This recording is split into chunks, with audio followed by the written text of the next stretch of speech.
కమలా, ఈ ఫోటో చూస్తుంటే వాళ్ళ కాలేజీ డేస్ గుర్తుకొస్తున్నాయా? అవును రాధ, జీవితాంతం కాలేజీలోనే ఉండిపోతే ఎంతో బాగుండేది కదా. కాఫీ తాగు.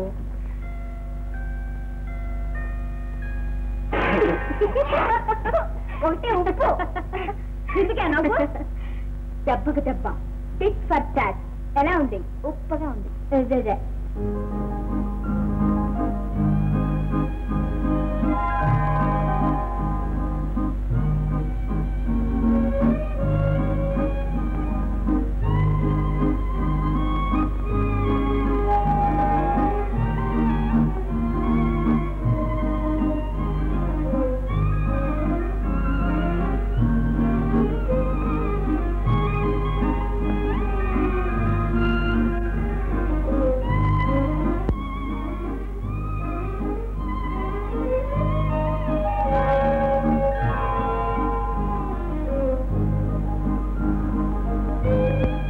ఉండవలసింది ఇక్కడ కాదు.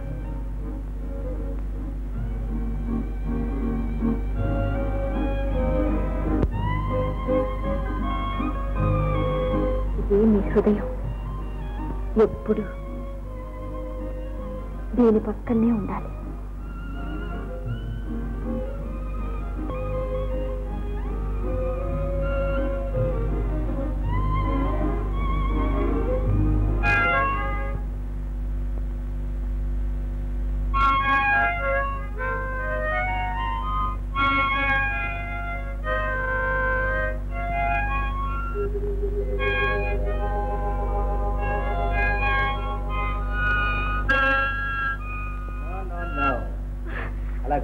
ఇలా ఇవ్వండి, నేను చెప్తాను.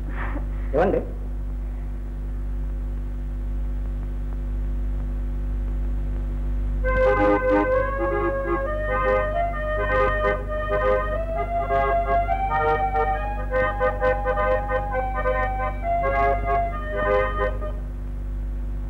ఇప్పుడు ట్రై చేయండి. 4 రోజులు ప్రాక్టీస్ చేస్తే అదే వస్తుంది.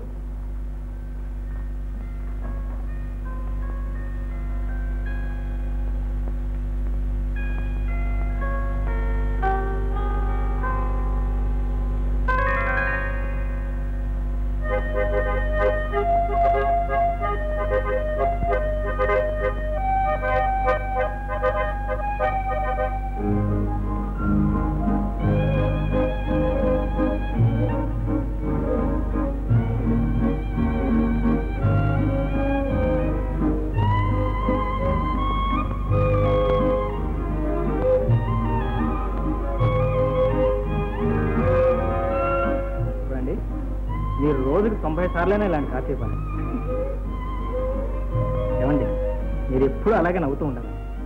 అలాంటి నవ్వంటే నాకు చాలా ఇష్టం అండి.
ఇది ఒట్టి పాట కాదమ్మా, కవిత్వం. ఏమమ్మా కమల, కవిత్వం కూడా రాస్తున్నావా? అబ్బే, కవిత్వం కాదండి, కవిత్వమేనండి. ఏదో కొద్దిగా. కొద్దిగా ఏమిటి, బ్రహ్మాండంగా ఉంది. మొయ్యలు చూసి మురిసిపోయి. అన్నయ్య నీ కవిత్వం చదవడం చేతగా తెలియదు. కమలా నువ్వే చదువు ప్లీజ్.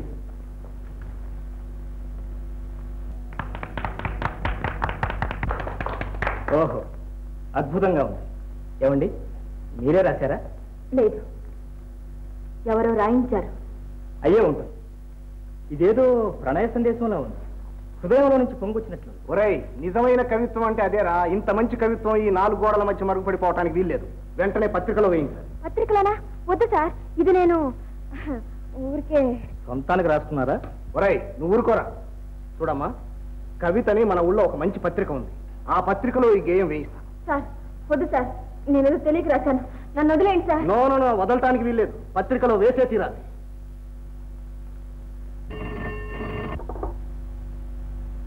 హలో, అరుణాదేవి గారా? నేను వాసుదేవరావుని మాట్లాడుతున్నాను. ఓ మీరా? నమస్కారం. ఏమిటి విషయాలు? ఒక గేయం ఉంది. మీరే రాశారా? సెకండ్ వరల్డ్ వార్ లో చాలా మంది జనాన్ని చంపాను, కానీ నాకు ఏమాత్రం ప్రమాదం కలగలేదని మీకు హామీ ఇస్తున్నాను. పోనీలేండి, బ్రతికించారు. ఇంతకు ఆ గేయం రాసింది ఎవరు? ఓ నూతన రచయిత, సారీ రచయిత్రి రాసింది. సరే పంపించండి, 2-3 సంఖ్యల తర్వాత చూద్దాం. అబ్బాయి అలా వీల్లేదండి, వచ్చే సంచికలోనే వేయాలి. అది కాదు, పత్రిక ఆల్మోస్ట్ ప్రింట్ అయిపోయింది. ఆ గేయం మిమ్మల్ని ఆశాభంగం చేయదు, నాది హామీ. సరే పంపించండి. ఎలాగైనా వచ్చే సంచికలో వేస్తారుగా. సంచిక కోసం 1000 కళ్ళతో ఎదురు చూస్తూ ఉంటారు. ఓయ్ అలాగే.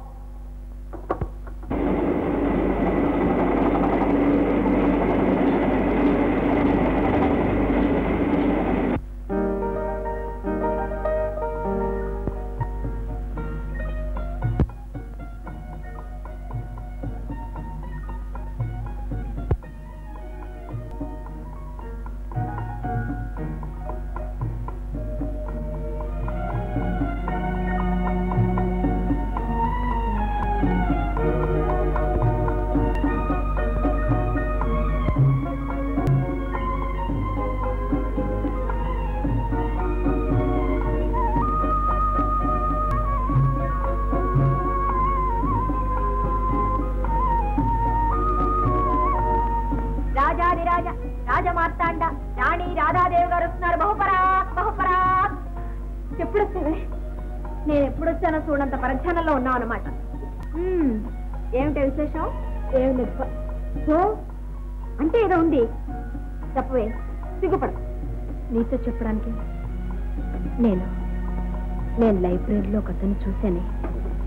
ఓహో అదా సంగతి. ప్రేమ వ్యవహారమా? ఇంతకీ కుర్రాడు ఎలా ఉన్నాడు? ఓవే, ఏమైనా మాట్లాడుకున్నారా?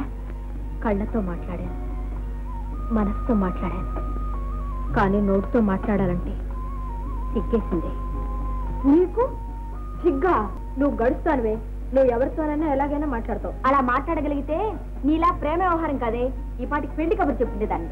చూడు, మాట్లాడడానికి అది సిగ్గైతే ఒక లవ్ లెటర్ రాసి పారే. లవ్ లెటర్ ఎలాగే రాసేది? ఆయన అడ్రస్ అయినా తెలియదే. అంత అడ్రస్ లేని ఆయన్ని ప్రేమించావా? అది కాదే, ఆయన చూస్తుంటే కడుపు నిండిపోయిందా? ఈ కబుర్లకేం గాని కనీసం ఎలా ఉంటాడో చెప్పవే. లేదా ఒక బొమ్మైనా గీసి చూపించు. నీ మనసు దోచుకున్న ఆ మన్మధుణ్ణి ఈ 3 లోకాలు వెతికి గాలించి ఎక్కడున్నా ఎలా ఉన్నా తీసుకొచ్చి నీ ముందు అలా నిలబెట్టేస్తాను. ఓకే? ఓకే. నువ్వు ఎంత మంచిదానివే. ఎక్కడ దాగి ఉందో ఎంత మధురంగా చెప్పింది. ఏమిటి నారాయణ గారు? ఎవరో నూతన రచయిత కమలాదేవట గేయం రాసింది. అబ్బబ్బబ్బబ్బబ్బ, ఈ కవితగా హైలైట్. పత్రిక చూశాను, వెంటనే పటం కట్టించేశాను. ఎవరు? కమలాదేవే? చెవే నువ్వేనా? ఎవరు? మీరా? ఆ గేయం రాసింది మీరా? ఆహా, నమస్కారం అండి. నమస్కారం.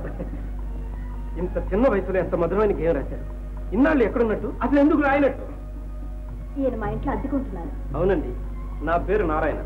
నేను ఒక సాహిత్య ప్రియుణ్ణి. మీరు సాహితీ ప్రియులా? అవునండి, తెలుగు సాహిత్యం అంటే పడి చేస్తాను. చూడండి, ఆటోగ్రాఫ్ బుక్, మల్లాది రామకృష్ణ శాస్త్రి, శ్రీశ్రీ. ఇది నా విజిటింగ్ కార్డ్. ఇది తాళాల గుర్తి. కోటీశ్వరుడి దగ్గర మాత్రం ఉండవలసిన తాళాల గుర్తి, విజిటింగ్ కార్డు నా దగ్గర ఉన్నాయి. ఎందుకో తెలుసా అండి, నేను మూర్ఛరోగిని. ఏ నడివీధిలోనూ మూర్ఛ వస్తే త్వరగా తేరుకునేందుకు తాళాల గుర్తి, అడ్రస్ తెలిసేందుకు విజిటింగ్ కార్డు. మనసులోని బాధను ఎంత తేలిగ్గా చెప్తున్నారు. బాధ మనసుది కానీ నోటిది కాదుగా. ఇందాక నుంచి నేనే మాట్లాడేస్తున్నాను. కాఫీ తీసుకుంటారా ప్లీజ్? వద్దండి. మీలాంటి గొప్ప రచయితలను చూశాను. ఈ రోజు నాకు చాలా మంచిది. నారాయణ గారికి పుస్తకాలు ఉంటే చాలు, తిండి నిద్ర కూడా అక్కర్లేదు. వస్తానండి. ఉంటానండి.